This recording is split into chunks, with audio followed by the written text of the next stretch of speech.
What for you is the first thing that comes to mind when you hear LO? Whew.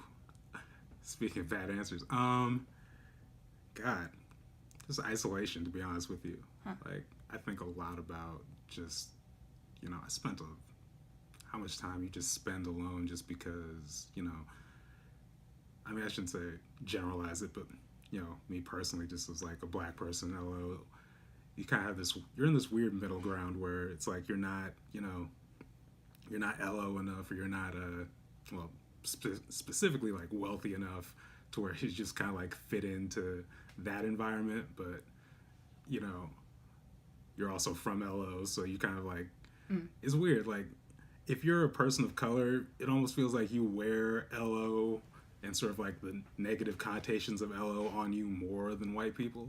Hmm. At Mm-hmm. least I've noticed. Like, I mean, I don't know. I know like a lot of our peers, for example, you know, you've heard this too, where people like, I don't want to tell people I'm from LO, Mm-hmm. like if they ask or if it just comes up. But it's it's a different level of where it's like I guess just growing up and kind of being in sort of like split environments because my mom worked in Portland public schools for all of her time in Oregon. She moved out here in '86, and we went to church out in Northeast Portland Hmm. at Ainsworth UCC. Just want to give them a shout out. But um, so, and I was also in this Black Rites of Passage program for eighth grade through sophomore year of high school. So I was kind of like in this dual space, right?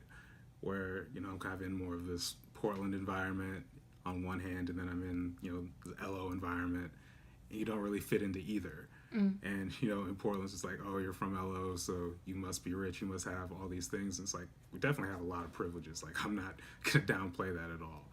I lived a comfortable life, so Mm-hmm.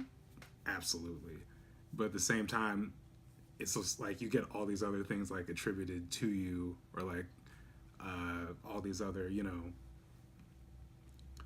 basically like everyone's negative interactions with LO, you take the responsibility for, and because maybe it's just because you don't fit into LO as much as like other people, so you take it more personally because it's like, okay, I don't fit in anywhere.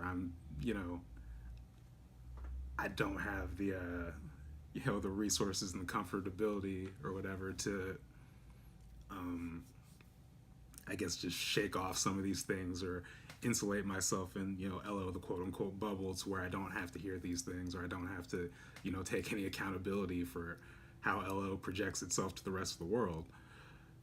But at the same time, yeah, you just come back into the town and it's just like, oh yeah, you don't belong here either. Mm-hmm. So you know I guess just like when you don't really have, it feels like you don't really have that like unconditional support system outside of like your family.